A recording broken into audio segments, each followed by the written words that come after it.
நேயர்கள் அனைவருக்கும் வணக்கம். நான் உங்கள் ஆர்ஜே விமல்குமார் பேசுகிறேன். நீங்கள் கேட்டுக்கொண்டிருப்பது ஆகாஷ்வாணி சென்னை 101.4 பண்பலை ஒலிபரப்பு. ரேடியோவோட ஸ்டூடியோவுக்கு இன்னைக்கு வந்திருக்கிற விருந்தினர் ஒரு இயக்குனர். 2024ஆம் ஆண்டு வெளியான பைரி அப்படிங்கிற படம் புறா பந்தயத்தை சூப்பர்பாக பேசின நாகர்கோவில் மண்ணிலிருந்து அந்த வட்டார வழக்கை ரொம்ப சூப்பர்பாக தமிழ் சினிமாவுக்கு எடுத்து வச்ச படம் அப்படிங்கிற பாராட்டை பத்திரிகை வாயிலாக பெற்றது. அந்த பைரி படத்தோட இயக்குனர் ஜான் கிளாடி தான் இருக்கிறாரு. வணக்கம் சார்.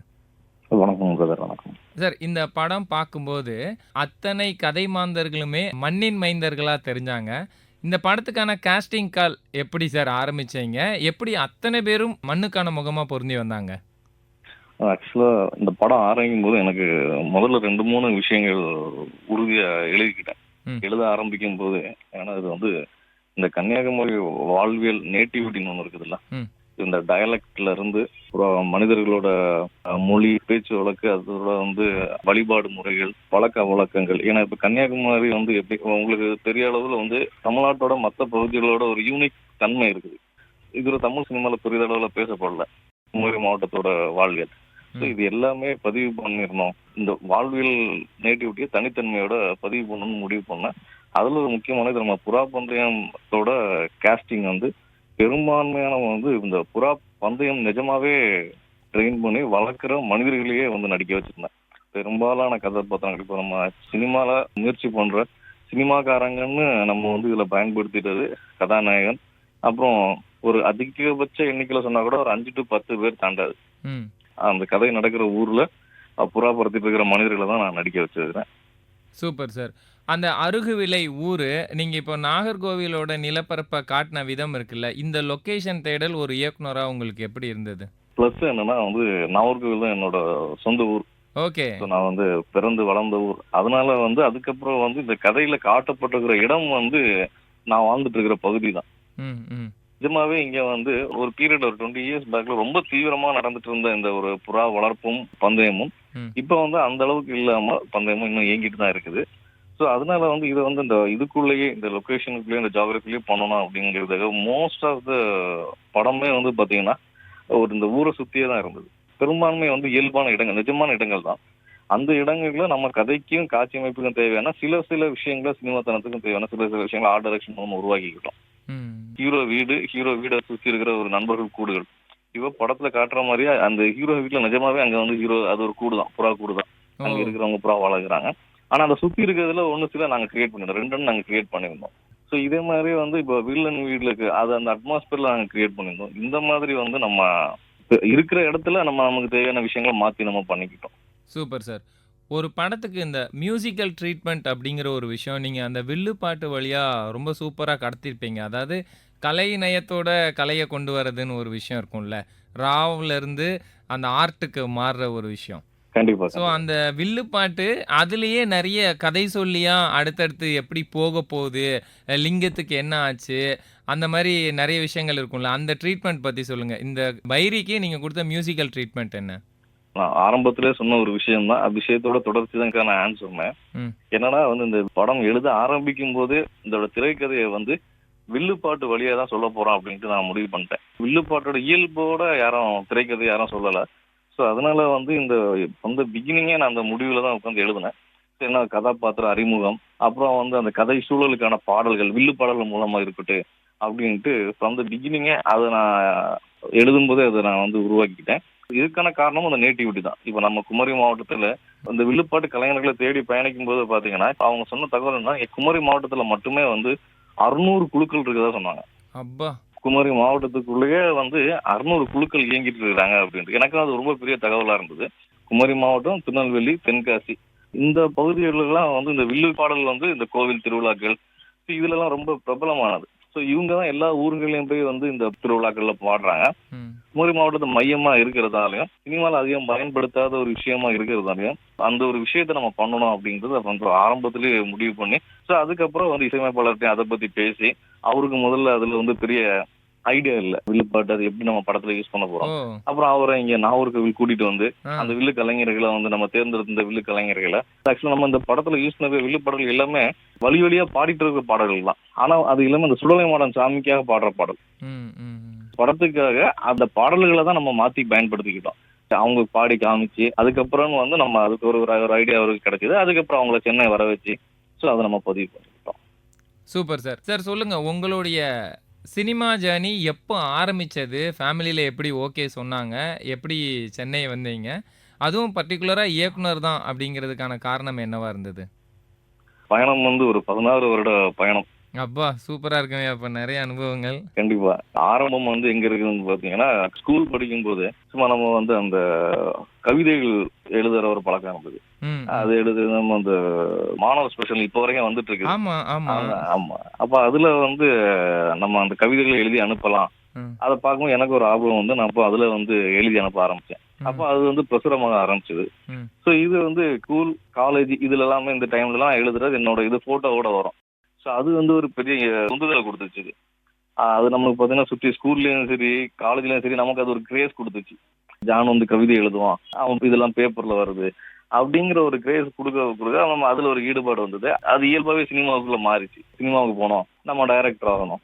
ஆக்சுவலாக காலேஜ் படிக்கும்போது அந்த முடிவுக்கு வந்துட்டேன். ஸோ வந்து காலேஜ் படிக்கும்போதெல்லாம் கூட பெரிய அளவில் நம்ம எஜுகேஷனை கான்சென்ட்ரேட் பண்ணதில்ல, ஃபிலிம்ஸ் பார்க்கறது. காலேஜ் ஸ்டடி நாகர்கோவிலுக்குள்ள இருந்தீங்களா? வெளில வந்தீங்களா? நாகர்கோவில்ல டிப்ளமோ படித்தேன் எலக்ட்ரானிக்ஸ். ஓகே. ஸோ அப்போ அங்கே படிக்கும்போதே வந்து அந்த ஒரு ஆர்வம் அந்த இது காலேஜில் நம்மளை பற்றி பேசிட்டு இருக்கிறோம். ஸோ அதுவே சினிமாவுக்கு வர்றதுக்கு ஒரு இயக்குனர்கிட்ட சேர்றதுக்கும் நமக்கு அது ஒரு முக்கியமான அங்கே இருந்த ஒருத்தர் மூலமாக ஒரு வாய்ப்பும் கிடைச்சிது. ஸோ நான் காலேஜ் முடித்த உடனே 2008 முடித்தேன். நேரடியாக நம்ம சென்னை பயணத்தில் சென்னைக்கு வந்தோம். இன்னைக்கு கொஞ்சம் ஈஸியாக இருக்குது, சோஷியல் நெட்ஒர்க்னு ஒரு இருக்கிறது. அன்னைக்கு கொஞ்சம் கம்மியாக இருந்தது அந்த ஒரு பீரியடு. ஸோ அப்போ பார்த்தீங்கன்னா இங்கே இது நமக்கு சினிமா முகவரிக்காக ஒரு இது உண்டு, ஒரு வெரைட்டி டைரின்னு ஒன்று உண்டு. ஸோ வந்த உடனே அதெல்லாம் போய் வாங்கி அப்போ அந்த ஒவ்வொரு இயக்குநர்கள் அலுவலகத்துக்காக போய் வந்து அந்த ரெஸ்யூம் கொடுக்குறது. ஸோ இப்படி ஆரம்பிச்சது தான். அதுக்கப்புறம் வந்து தொடர்ச்சியான முயற்சிகளை ஒன்று ரெண்டு இயக்குநர்களை பயணிக்க வாய்ப்பு கிடைச்சிது. இங்கே நமக்கு இல்லாத நேரத்தில் பத்திரிகைகளை பணியாற்றியிருக்கிறேன் ஆரம்ப காலத்தில். ஸோ அந்த சர்வைகளுக்காக. பத்திரிகைனா எழுத்தாளரா, ஆசிரியரா? பத்திரிகை நிருபரா.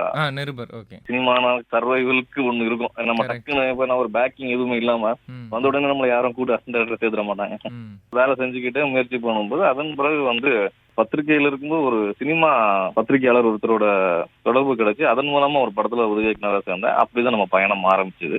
படமா எடுத்திருக்கிற பைரியையும் குடும்பமா பண்ணியிருந்தேன். ஓகே. சார், நீங்க நிருபர் இந்த மாதிரி ஒரு பலதரப்பட்ட பணிகள்ல இருந்ததுனால, அதாவது டிப்ளமோ முடிச்சு வாய்ப்பு தேடி உதவி இயக்குனர், நிருபர் இதெல்லாம் இருந்ததுனால, உங்ககிட்ட கதைகள் ஒரு குவியலாவே கிடைச்சிருக்கும் இல்லையா? நெறைய கதைகள் வந்து மைண்ட்ல ஒன்லைனா வந்துட்டு போயிருக்கும் இல்லையா? கண்டிப்பா, கண்டிப்பா. அவ்ளோ கதைகள்ல அடித்தளம் நான் இதன் மூலமா தான் அடையாளப்பட விரும்புறேன் அப்படின்னு பைரிய நீங்க கையில எடுக்கிறதுக்கு ஒரு ஃபோர்ஸ் இருந்திருக்கும்ல. பைரிய நீங்க எவ்வளோ ரசிச்சீங்க? ஃபர்ஸ்ட் படமா என்னோடது இதான் இருக்கணும்னு எப்ப டிசைட் பண்ணீங்க? அப்போ இந்த மாதிரி புறா பத்திலாம் யாரும் படம் இதெல்லாம் யாரும் கொண்டு வர மாட்டாங்க. வரல இந்த மாதிரிலாம் சினிமா வர மாட்டாங்க. இந்த மாதிரி லைஃப்லாம் வரலையே அப்படி இதெல்லாம் கொண்டு வரலாமே அப்படிங்கிற மாதிரிலாம் ஒரு தாட் இருக்கு எப்பவுமே சினிமா பத்தி யோசிக்கும் போது. ம். ஸோ ஒன்ஸ் வந்து ஷார்ட் ஃபிலிமா நான் இங்கே பண்ணோன்னா அதுக்கு பெரிய வரவேற்பு கிடைச்சது.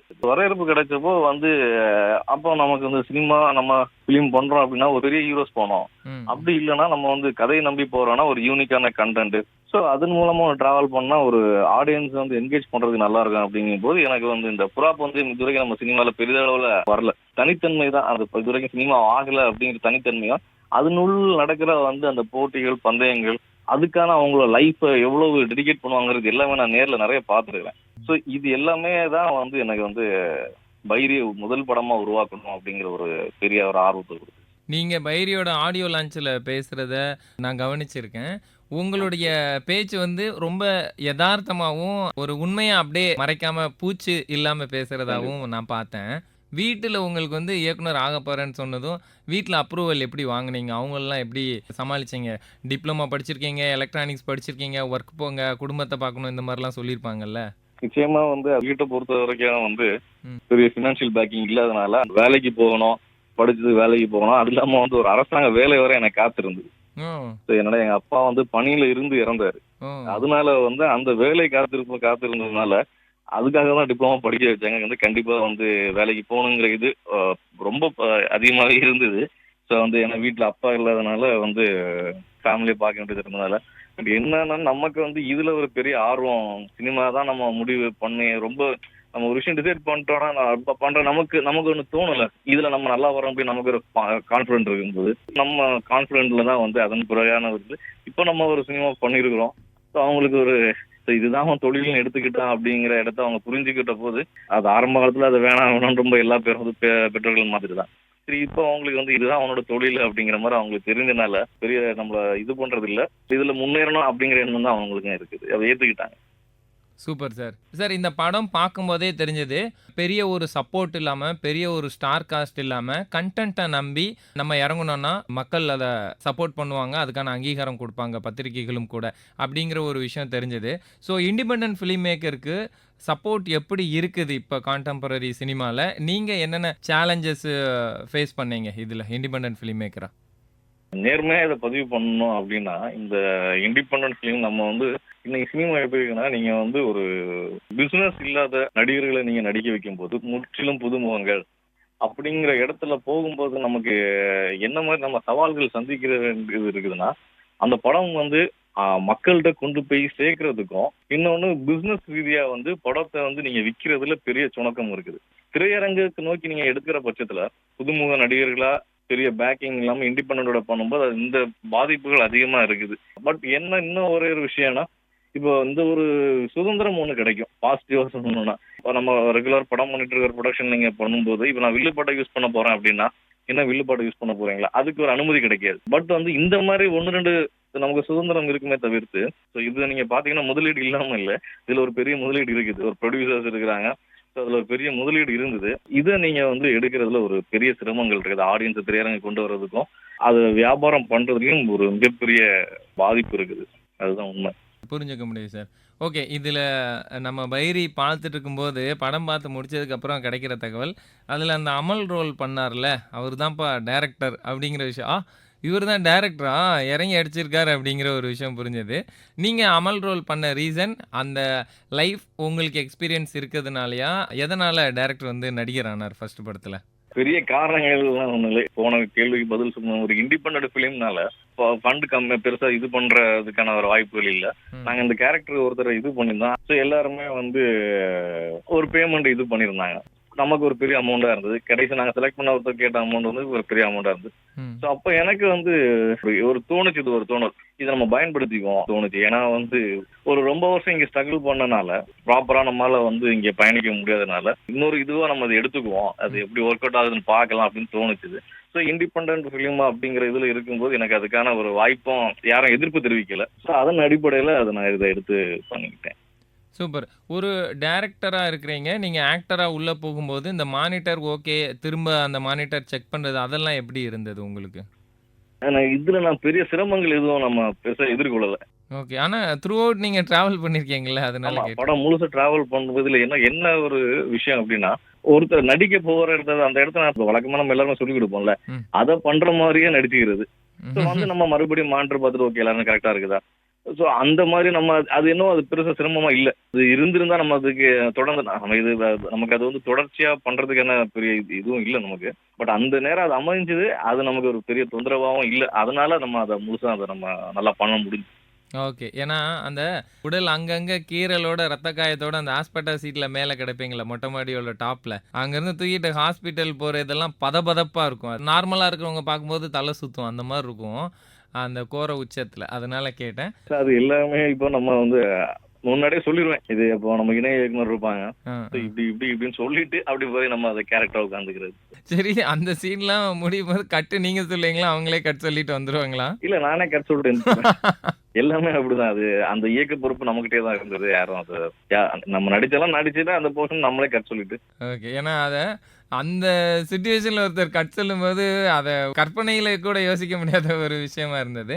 Right sir. கண்டிப்பா. இந்த சிஜி ஒர்க் அப்படிங்கிற ஒரு விஷயம், இப்போ ஷார்ட் ஃபிலிம் பார்த்துட்டு அதுக்கு ரெகக்னைஸ் கிடைச்சு, அதுக்கப்புறம் அது ஃபீச்சர் ஃபிலிமா மாறுதுங்கும்போது, சிஜி ஒர்க் உங்க ஷார்ட் ஃபிலிம்ல என்ன ப்ளே பண்ணியிருந்துச்சு? ஏன்னா, அது ஒரு பட்ஜெட்குள்ள பண்ணியிருப்பீங்க.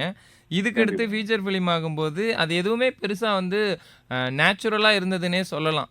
வானத்துல வந்து கண்டிப்பா. புறா பறக்குது. அங்க ட்ரோன் ஷாட்லேருந்து நம்ம எல்லா வீட்டோட மாடிய பார்க்குறோம் அப்படின்னா, அடுத்து எடுத்துக்கிட்ட டைமு, அது என்னென்ன உங்களுக்கு சேலஞ்சஸ் இருந்தது அதுல? இது வந்து நான் குறும்படமா பண்ணும்போது எனக்கு அந்த படத்துல வந்து நான் வந்து இதுல என்ன சீரி ஷார்ட்ஸ் எதுவுமே இல்ல. நான் அது அந்த மாதிரி தான் அது பண்ணியிருந்தேன் பைரி குறும்படமா. ஆனா அதுல இன்னொரு ஷார்ட் ஃபிலிம் பண்ணியிருப்பேன் நெடுஞ்சாலை நாயகன்னு. ஸோ அதுல வந்து சில சீரி ஷார்ட்ஸ் இருந்தது, கன் ஷாட்டு. ஸோ அப்போ வந்து எனக்கு வந்து அந்த 2016 எனக்கு அந்த குறும்படத்துல பணியாற்றின ஒருத்தர் நண்பர் ஆனார், சேகர் அப்படின்ட்டு. அவரு வந்து எங்களோட இத்தனை வருஷம் பயணத்துல என்னோட தான் பயணிச்சுட்டு நாங்க ஒரு ஃப்ரெண்டா தான் ஒரு பழகிட்டு இருக்கோம். ஸோ அப்போ வந்து அவர் வந்து நிறைய பெரிய பெரிய கம்பெனில சிஜி இதுல டிபார்ட்மெண்ட்ல ஒர்க் பண்ண ஒருத்தர். நாங்க இதை வந்து தனியா இதை நம்ம ஒரு பெரிய நிறுவனத்துல கொடுக்கலாம் அப்படின்னு நாங்க முதல்ல முயற்சி பண்ணும்போது அதோட தொகைகள் ரொம்ப பெருசா இருந்தது. ஸோ அப்போ அவர் நண்பர் தான் வந்து இல்ல நானே வந்து ஒரு டீம் ஆர்கனைஸ் பண்ணி உங்களுக்கு பண்ணி கொடுக்குறேன் அப்படிங்கிற அவரோட அந்த பெரும் முயற்சியில தான் வந்து இந்த பைரி படத்தையோட சிஜி எங்களால பண்ண முடிஞ்சது. ஏன்னா வந்து ஒரு பெரு நிறுவனங்கள் கேட்ட அமௌண்ட் பாத்தீங்கன்னா அதை நான் நிறைய இடத்துல குறிப்பிட்டிருக்கேன். ஒரு 4 நிமிஷத்துக்கு 75 லட்ச ரூபா கேட்டாங்க. ஆனா இதோட ஃபைனல் அவுட் பாத்தீங்கன்னா ஒரு நாங்க சிஜி ஃபைனலா பண்ணது 30 நிமிஷம் பண்ணிருக்கோம். பெரிய நிறுவனங்கள்ட்ட நமக்கு வந்து அவங்க கோட் பண்ண பட்ஜெட்டை விடையும் இவர் வந்து ரொம்ப குறைந்த அளவுல வந்து நமக்கு அவர் பண்ணி கொடுத்தனாலதான் பைரியோட விஷுவல் எஃபெக்ட் ஷார்ட்ஸ் எல்லாமே வந்து ரொம்ப சிறப்பாகவும் ரொம்ப நேர்த்தியாகவும் வந்திருந்து. அது அவரோட உதவி தான் காரணம். Super sir. சார் இப்போ முதல் படம் பண்ணும்போது அந்த படத்துல நிறைய ஃபைட் சீன்ஸ் நம்மளால பார்க்க முடிஞ்சுச்சு. அதாவது வன்முறை அப்படிங்கிறது ஹைப்பர் ஒரு ஷார்ட் டெம்பர் அப்படிங்கிற ஒரு விஷயம் எப்படியெல்லாம் ரியாக்ட் ஆகும் அப்படிங்கிறதெல்லாம் சூப்பராக அதில் நம்மளால் பார்க்க முடிஞ்சுச்சு. ஃபைட் சீன்ஸை எப்படி கம்போஸ் பண்ணீங்க? ஏன்னா ஃபஸ்ட்டு மூவி அப்படிங்கும்போது அவர் அந்த பைக்கில் பயங்கரமாக ஸ்பீடாக வரதாகட்டும், இல்லை கையில் கிடைக்கிற பொருட்களை வச்சு அடிக்கிறதாகட்டும், இல்லை புறாவுக்கு மேலே அந்த சவுண்டு இதாகும், இல்லை பைரி வருது கருடன் வருதுன்ட்டுன்னு கொடுக்குற அந்த தட்டுறதாகட்டும், பயங்கரமான உடல் மொழி வெளிப்படும்ல எல்லார்கிட்டையுமே, அதில் நடித்த எல்லார்கிட்டையுமே. அந்த ஃபைட் சீன்ஸுக்கெல்லாம் எப்படி ரெடி பண்ணீங்க டீமை? ஃபைட்ஸ் எடுக்கிறோம் அப்படின்னு முடிவு பண்ணும்போது இந்த படத்துக்காக ரொம்ப லைவ்லியான ஃபிலிம். அதனால அந்த லைவ்லினஸை தாண்ட வேண்டாங்கிறது ரொம்ப உறுதியாக எடுத்துக்கிட்டேன். ஸோ லைவ்னஸை தாண்டாம இப்போ ரோட்ல ஒரு இயல்பா சண்டை நடந்தா என்ன இருக்கும், ஸோ இந்த மாதிரியே நம்ம வந்து அதை படம் பிடிக்கலாம் அப்படிங்கிற மாதிரி முடிவு பண்ணியிருந்தேன். ஸோ இதில் இந்த விக்கி மாஸ்டர் தான் வந்து நமக்கு ஃபைட்ஸ் நமக்கு பண்ணி கொடுத்தாங்க. ஸோ வந்து அவரோட ப்ராப்பராக உட்காந்து அவர்கிட்ட டிஸ்கஸ் பண்ணியிருந்தேன். அவர் வந்து உரியடி இந்த மாதிரி லைவ்லி ஃபைட்ஸ் அவர் நல்ல ஒரு நேம்டான ஒருத்தர். அப்போ அவரோட வந்து மாஸ்டர் எனக்கு இந்த மாதிரி தான் வேணும், ஒரு ரோப் எல்லாம் பெருசாக நம்ம இது பண்ணிக்க அதில் வந்து நம்ம எக்ஸ்போஸ் பண்ணிக்க வேணாம், ரொம்ப லைவ்லியா நம்ம அதை யூஸ் பண்ணிக்குவோம் மாஸ்டர் அப்படின்ட்டு. அப்போ அவர்கிட்ட என்னோட இன்புட்ஸை கொடுத்துருந்தேன். ஸோ அதுக்கு ஏற்ற மாதிரி அவரோட கம்போசிஷன்ஸ் இருந்தது. ஸோ அதில் எனக்கு எதாவது தேவைப்பட்டுச்சு அப்படின்னா நான் மறுபடியும் அவர்கிட்ட கேட்பேன், மாஸ்டர் வேணும்னா மாஸ்டர் இது ஓகே மாஸ்டர், அப்படி இல்லை அப்படின்னா மாஸ்டர் இல்லை எனக்கு கொஞ்சம் இது இந்த ஷார்ட் வேணாம்னு தோணுது. ஸோ அதுக்கான ஒரு முழு சுதந்திரம் கொடுக்குற ஒருத்தர் தான் விக்கி மாஸ்டர். அதன் மூலமா எல்லா விஷயங்களும் அவர்கிட்ட நம்ம பேசுறதுக்கும் அதை நம்ம வந்து எக்ஸிக்யூட் பண்றதுக்கும் அதை நம்ம மைண்ட்ல இருக்கிற மாதிரி நம்ம அதை எக்ஸிக்யூட் பண்றதுக்கும் ரொம்ப உதவியா இருந்தது. ஸோ அது வந்து நம்ம விக்கி மாஸ்டரோட அந்த ஒரு ஒத்துழைப்பு தான் அந்த ஒரு ஃபைட் போர்ஷன்ஸ் வந்து அவ்வளோ லைவ்லியா எடுத்துட்டு வர்றதுக்கு காரணம். சூப்பர். அதாவது ஆர்டிஸ்ட் அமல் வந்து டைரக்டர் ஜான் கிளாடிட்ட ஐயோ டைரக்டர் இதை மட்டும் மாற்றிக்கோங்களேன் அப்படின்னு ஆர்டிஸ்டாக நடிக்கும்போது எதிர்பார்த்தது, டைரக்டர் ஜான் கிளாடி வந்து அமல் நீங்கள் இதை மட்டும் கொஞ்சம் சரியாக பண்ணுங்களேன் அப்படின்னு அவர்கிட்ட நீங்கள் எதிர்பார்த்தது என்னவா இருந்தது?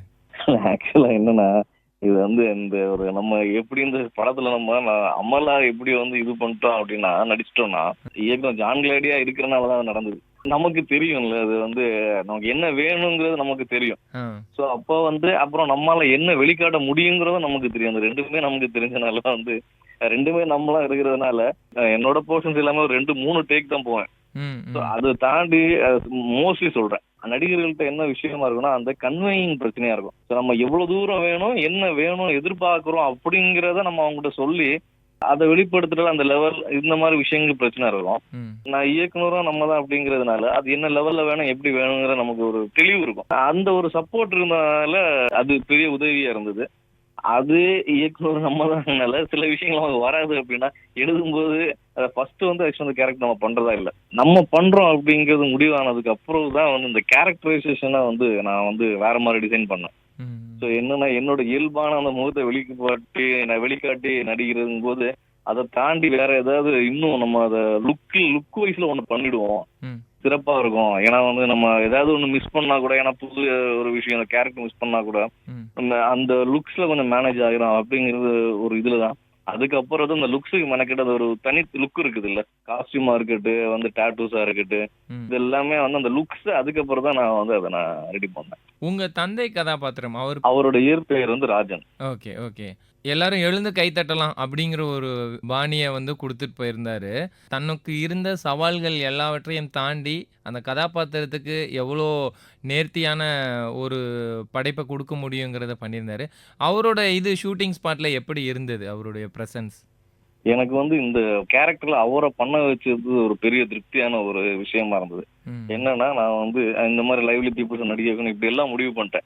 நாகர்கோவில், கன்னியாகுமரி டிஸ்ட்ரிக்ட்குள்ளேயே சொல்லலாம். இருக்கிற எல்லா பெரும்பாலான புறாக்கூடுகளுக்கு அந்த நடிகர்களை தேடி போயிருந்தேன். ம். ஆனா அவங்ககிட்ட நம்ம அது எதுவுமே பேசியிருக்க மாட்டோம். அந்த உங்க புறாக்கூடு எப்படி இருக்குது, அந்த அட்மாஸ்பியர் பார்க்க வர்றேன். So அப்படிங்கிற மாதிரி பேசிட்டு அவங்கள சந்திக்க போறது. இப்படியா இருக்கும்போது ஸோ அப்போ அந்த இதுல தான் ஒரு அண்ணனையும் பார்த்தேன். ஸோ இப்போ அண்ணனை பார்க்கும்போது அண்ணனோட லைஃப் இருக்குது இல்ல, 40 to 45 இயர்ஸா புறா வளர்க்குறாரு.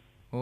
அவரோட லைஃபே வந்து அதுதான். அவரோட லைஃபை லிவ் பண்ண ஒரே விஷயம் அதுதான். ம். புறா வளர்க்குறது, அதன் மூலமா வருமானம் ஈட்டுறது. அவங்க ஒய்ஃபும் வேலைக்கு போறாங்க. பட் அப்போ அவரோட வாழ்க்கையா, அவரோட துணையாவே வந்து அந்த புறா பந்தயம் தான் இருந்தது. புறாவும் புறா பந்தயங்கள் தான் இருந்தது. ம். ஸோ அப்போ அது எனக்கு வந்து ஒரு பயங்கர இதுவா இருந்தது. ஸோ வந்து இப்படி ஒருத்தரை நம்ம வந்து இந்த கேரக்டர் பண்ண வைக்கலாம் அப்படிங்கும்போது, அப்போ நான் அவங்கள்ட்ட கேட்டேன், பண்றீங்களான்னு கேட்டேன். அவங்களுக்கு வந்து தெரியல, நீங்க ஏதாவது பண்ணீங்க, நான் வாரேன், நீங்க பாத்துக்கோங்க அப்படிங்கிற மாதிரி மட்டும் சொல்லியிருந்தாங்க. ம். சரின்னு சொல்லிட்டு நம்ம அப்புறம் அவங்கள வந்து அந்த நடிகர்களுக்கு நாங்க பயிற்சி கொடுக்கும்போது அவருக்கும் கொடுத்தோம். ம். அவருக்கும் கொடுத்துருந்தோம். ஆக்சுவலா வந்து படம் முழுக்கவே பாத்தீங்கன்னா ஃபர்ஸ்ட் ஆரம்பத்துல, ரொம்ப ஆரம்பத்துல மட்டுமே தான் வந்து பாத்தீங்கன்னா அவரு கொஞ்சம் கேமரா ஃபியர் பிளஸ் வந்து வசனம் மனப்பாடம் பண்ணி பேசுறதுன்னா அவருக்கு கஷ்டம் இருந்தது. ம். ம். நீங்க தொடர்ச்சியா அவரை வச்சு படம் ஷூட் பண்ணி டுவர்ட்ஸ் எண்டு போர்ஷன் அந்த படத்தோட படப்பிடிப்போட ஒரு ஒரு பாதிக்கு அப்புறம்லாம் பாத்தீங்கன்னா கண்டினியூட்டி, அதுக்கப்புறம் வந்து எப்படி கேமரா முன்னாடி ஒரு நடிகன் நிக்கணும், அதாவது எப்படி பிரசன்ட் பண்ணணும். ம். அதாவது நீங்க வந்து வெறும் வசனம் மட்டும் நீங்க நின்று நடிச்சிட்டீங்கன்னா இது பேசுறது நடிப்பு ஆகிடாதுல்ல. ம். ஸோ ம். வந்து இப்போ அது நாங்க வந்து ஸ்டேஜிங் பண்ணுவோம். அந்த வந்து இந்த ஷார்ட் ஸ்டேஜிங் பண்ணுவார், அப்புறம் ஆக்டிங் கம்போஸ் பண்ணுவோம். நம்ம இதெல்லாம் பார்த்துருக்காரு, ஷூட்ல பார்த்துட்டு அவரே வந்து அதை பண்ணுவார். ஓ! என்னன்னா, அண்ணா இதுதானே, இந்த மாதிரி நீங்க இந்த இடத்துல இந்த மாதிரி பையன் இந்த மாதிரி ஒரு பேசுன்னு சொல்லிட்டீங்கன்னா, நாங்க வீட்டுல அவரோட உட்காந்து ஒரு டென்ட்ல இருந்து பேசிட்டு இருப்போம். ம். அவர் ஒரு காய்கறியை எடுத்து அதை கையில அதை வச்சு கட் பண்ணிட்டே இருந்து பேசுற மாதிரி ம். ஒரு ம். அவ்வளவு ஒரு எக்ஸ்பீரியன்ட் ஆர்டிஸ்ட் மாதிரி கேமரா ஃபியர் எதுவுமே இல்லாம அந்த அளவுக்கு மாறிட்டு நாங்க அப்ப ஷூட் பண்ணும்போது எங்களுக்குள்ள பேச்சு என்னவா இருக்கும்னா, அண்ணன் மட்டும் ஒரு நம்மள மாதிரியான ஒருத்தரா இருந்திருந்தாருன்னா அவரை நம்ம வந்து தொடர்ந்து எல்லா படங்களுக்குமே அவரை நம்ம பயணிக்கலாம். அந்த அளவுக்கு வந்து அந்த ஒரு அவர்கிட்ட ஒரு இயல்பாவே ஒரு ஆக்டிங் உருவாக ஆரம்பிச்சு அவர்கிட்ட இருக்குது, அது வெளிப்பட ஆரம்பிச்சிச்சு. ம். ஒரு சிறந்த நடிகராக மாறிட்டு எண்டு நமக்கு ஒரு பெரிய ஒரு திருப்தியான ஒரு நடிகர் அந்த படத்துல நம்ம கேஸ்ட் பண்ணதுல. Super sir. அவரோட அர்ப்பணிப்ப நீங்க சொல்றத புரிஞ்சுக்க முடியுது. குறிப்பா தான் பிள்ளைய வந்து யாரும் எதுவும் சொல்லாதீங்க. இவங்க நட்ப பத்தி எதுவும் கேள்வி கேட்காதீங்க. ஆமா. இப்போதைக்கு என் புள்ள வரணும் அப்படின்ட்டு அந்த ஹாஸ்பிட்டல் வாசல்ல அந்த சண்டைய சமாதானப்படுத்துற இடத்துல அவ்வளோ கண்ணீர் தேங்கி நிக்கும் கண்ணுல. Super sir. சார் இந்த படம் நம்ம கவனிக்கும்போது இந்த மெட்டஃபரா உள்ள படங்கள்ல என்ன இருக்குன்னு தேடும்போது நடிகர் சிவாஜி கணேசன் சார், நடிகர் விஜய் சார் இவங்களோட பேனரோட ஃபோட்டோஸ் இல்ல ஃப்ரேம்ல இருக்கிற ஃபோட்டோஸ் எல்லாம் கவனிக்க முடிஞ்சது. அந்த வாழ்வியல் சொல்லுங்க. முக்கியமான அதோட விஷயம் என்னன்னா, அதை நீ சொன்ன மாதிரி அந்த வாழ்வியல் தான். ம். குமரி மாவட்டம்னாலே வந்து என்னன்னு பாத்தீங்கன்னா அந்த சிவாஜி ரசிகர்கள் தான். ம். ம். குமரி மாவட்டம்னாலே அது வந்து ஒரு பயங்கர ஃபேமஸ். ம். அதுலயும் பாத்தீங்கன்னா நம்ம படம் பிடிச்ச நம்ம ஊர் தான் ரசிகர் மன்ற தலைவர். அவங்களோட ஊர். ஓ! ஸோ அவங்களும் இங்கதான் இருக்கிறாங்க. ஆரம்ப காலங்கள் இங்கதான் இருந்தது. அது ஒரு பெரிய இதமா தான் இங்க வந்து இன்னைக்கு காலையில கூட நான் வந்து கடையில டீ சாப்பிட போகும்போது ஒரு நபரை பார்த்தேன். சும்மா அவர் நம்ம ஊர்ல ஒருத்தர் தான் அவர்கிட்ட நான் பேசிட்டு இருக்கிறேன். ஒரு காலத்துல இருந்தே சிவாஜி சார் படங்கள், அப்புறம் பிரபு சார் படம், இப்ப விக்ரம் பிரபு அவர் படம் வரைக்கும் ம். நாங்க இப்படி பண்ணோம், அந்த தேட்டருக்காரன் படத்தை ஓட்ட மாட்டேன்னு சொல்லிட்டான், நாங்க போய் சண்டை போட்டு பணம் கொடுத்து ஓட்டணும், 25 நாள் தூக்குறேன்னு சொல்லிட்டான் அந்த ஒரு நடிகருக்காக. ஸோ இப்படி சிவாஜி சார் படத்துல இருந்து இன்னைக்கு வரைக்கும் வந்து நம்ம ஊரோட ஒரு முக்கியமான ஒரு விஷயம் சிவாஜி சார், பிரபு சார் அவங்களோட அந்த ஒரு விஷயம் இங்க நமக்கு ரொம்ப இருக்கும் ம். ஊருக்குள்ளே. அது மாதிரி இப்போ இந்த கன்னியாகுமரி டிஸ்ட்ரிக்ட் இன்னொரு விஷயம் பாத்தீங்கன்னா, படத்தோட ஓப்பனிங் ஒரு போஸ்டர் பார்த்திருப்பீங்க. ஓப்பனிங் ஷாட்ல இருக்கும் வில்லுப்பாட்டுக்காரங்க மேடையில இருக்கும்போது ம். அது அப்படியே அந்த ஊரோட ஒரு போஸ்டர் தான். அவங்க ஒரு இதுக்கு பயன்படுத்தின போஸ்டர் நான் வாங்கி அதை மேல வச்சுக்கிட்டேன். ஓ! சினிமா வந்து வெறும் ஒரு பிசினஸ் ஃபார்மா நம்ம பாக்குறது இல்ல, அது ஒரு ஆர்ட் ஃபார்ம். ஆர்ட்டுக்குள்ள ஒரு பிசினஸ் இருக்குது அப்படிங்கறத நான் பாக்குறேன். ஸோ அப்ப அது ஒரு பதிவாக நான் அதை எடுத்துக்கிறேன். ஸோ அந்த ஊர் எப்படி இருந்து நீங்க ஒரு 10-25 வருஷம் கழிச்சு நீங்க பார்த்தோம்னா இந்த ஊர் இப்படி இருந்திருக்கு, அதுக்கு நிச்சயமா அது அப்படிதான் இருந்தது. ஸோ இந்த வாழ்வியல் இப்படி இருக்குது. ஸோ அதுதான் இந்த புகைப்படங்களோட விஷயமே தவிர்த்து வேற இதுல எந்த ஒரு இதுவும் இல்லை அதுல. Super sir. சார் நீங்க ஒரு கிரியேட்டரா இந்த சீன் இப்படி கம்போஸ் ஆகணும். நான் பேப்பர்ல இப்படி ஒரு ரிட்டன் இருக்குங்கும்போது, I want more and control அப்படிங்கிறத நடிப்ப ஓவரால் எப்படி வாங்குனீங்க? ஏன்னா நெறைய புதுமுகங்கள் இருக்கிறதுனால, ஒவ்வொரு காட்சியுமே, ஒவ்வொரு ஃப்ரேமுமே சினிமா அப்படிங்கும்போது அவ்ளோ கவனம் இருக்கும். ஒவ்வொருத்தர்ட்டயும் நீங்க அந்த நடிப்ப எப்படி வாங்குனீங்க? ஏன்னா என்னோட நினைவுல நெறைய பேர் இருக்கிறாங்க. பட் நீங்க சொல்லுங்க. அதுக்கு அடுத்து நான் அத கேட்கிறேன். இதோட பாசிட்டிவ் அண்ட் நெகட்டிவ் 2 விஷயமா நான் பதில் சொல்றேன். ஸோ என்னன்னா, இப்போ இந்த படத்தோட நடிகர்களோட நடிப்பு விஷயங்கள பத்தி பெரும்பான்மையர்களோடது பாசிட்டிவா தான் எல்லாருமே சொல்லியிருக்கிறாங்க. ம். நடிகர்களோட அந்த நடிப்பை வாங்கின விஷயத்த பொறுத்த வரைக்கும். ம். ஆனா சில இடங்கள் வந்து பாத்தீங்கன்னா வந்து ஏன் ஹீரோ கத்திட்டே இருக்கிறாங்க, ஏன் அந்த எல்லாருமே அந்த மாதிரி ஆக்ரோஷமா இருக்கிறாங்க ஆமா. அப்படிங்கிற ஒரு விஷயத்த வந்து தொடர்ச்சியா வந்து ரிவ்யூஸ்லயும் சரி, தனிப்பட்ட நபர்களோட விமர்சனமாவும் அது இருக்குது. ம். ம். சோ என்ன அப்படின்னா இதோட இப்போ ஆக்டிங் வந்து ஒவ்வொருத்தரோட பாணியில அது வேறவா இருக்குது. என்னன்னா இப்போ இந்த படத்தை பொறுத்த வரைக்கும் என்னன்னா இந்த வாழ்வியல் மனிதர்களோட வாழ்வியல் எப்படி இருக்குதோ அவங்க எப்படி நடந்துக்குவாங்களோ அதுதான் எனக்கு ஒரு நடிப்பு. அந்த ரியாலிட்டியை கொண்டு வரதான் எனக்கு இந்த படத்தோட சிறந்த நடிப்பு. நடிகர்கள்ட்ட அதை வாங்குறதா எனக்கு இருந்த சவால். சோ அப்போ நான் என்ன பண்றேன், இந்த ஊரோட மனிதர்கள் எப்படி பேசுவாங்க, என்ன மாதிரி ஆக்ரோஷமா, அதுவும் அந்த புறா பந்தயத்துல இருக்கிறவங்க என்ன ஒரு ஆக்ரோஷமா இருப்பாங்களோ ம். ம். அதன் அடிப்படையில தான் இந்த ஆர்டிஸ்டோட ஆக்டிங் பெர்ஃபார்மன்ஸ் இருக்கும். சோ அதை தவிர்த்து வந்து நீங்க வந்து இப்போ ஒரு செயற்கையான ஒரு பெர்ஃபார்மன்ஸ், செயற்கையா மீன்ஸ் இப்போ வந்து நம்ம வந்து இப்போ ஒரு நேட்டிவிட்டி இல்லாத முழுக்க முழுக்க வந்து ஒரு கற்பனையான ஒரு கமர்ஷியல் படம் எடுக்கிறோம்னு வச்சுக்கோங்களேன். ம். ம். சோ அப்போ நீங்க வந்து ஒரு வில்லனை வந்து அவர் இந்த மாதிரி கத்துற மாதிரி ஒரு இடத்துல காமிச்சிக்கலாம். ம். சோ இதுல ஏன் ஹீரோட ஆக்ட் இப்படி இருக்குன்னா அந்த புறா வழக்கம் எப்பவுமே ஒரு மோஸ்ட்லி அதோட தொடர்புல இருக்கும்போது ஒரு ஆக்ரோஷமான அந்த ஒரு விஷயம் இருக்கும். ம். பிளஸ் இந்த ஊரோட மனிதர்களோட இயல்பான ஒரு உடல் மொழி வழக்கு இருக்குது இல்ல, ம். பேச்சு வழக்கோட ஒரு இது அதுதான் நம்ம எடுத்துட்டு வந்திருக்கிறோம். அதுதான் நான் ஒரு கதாபாத்திரங்களை நடிப்பா பாக்குறேன். ம். சோ அதுதான் அளவுகளை வச்சு நான் வந்து இந்த முழு படத்தோட நடிகர்களோட நடிப்பை நான் வாங்கியிருக்கிறேன். Super sir. இந்த பைரிக்கு உங்களுக்கு இயற்கை எவ்வளோக்கு கை குடுத்தது? எந்த நேரங்கள்லலாம் இயற்கைக்காக நம்ம வெயிட் பண்றோம்? மழை, இல்ல வெயில், இந்த கலர் டிஃபரெண்ட் ஆகுது. அந்த மாரி நெறைய விஷயங்கள் இருந்திருக்கும்ல? இல்ல கண்டிப்பா வருடக்கணக்கில் நம்ம படப்பிடிப்பு நடந்தது. என்னன்னா 2018 ஆரம்பிச்ச படப்பிடிப்பு முடிஞ்சது 2021 தான். சோ இவ்வளவு லென்த்தி பீரியட்னால வந்து அதுக்கப்புறம் எல்லாமே அவைலபிள் லைட் தான். ம். சோ அப்படிங்கிற நேரத்துல கொஞ்சம் வெயிட் பண்ண வேண்டிய காரணம் இது இருக்கும். ம். டாப் லைட் இருக்கும்போது எடுக்க முடியாது. மோஸ்ட்லி அவாய்ட் பண்ணிருக்கிறோம். ஏன்னா சுள்ளுன்னு அடிக்கும். இங்க வந்து கண்ட்ரோல் பண்றதுக்கு நம்ம கையில தெர்மோகோல் மட்டும் தான் இருக்கும். ம்.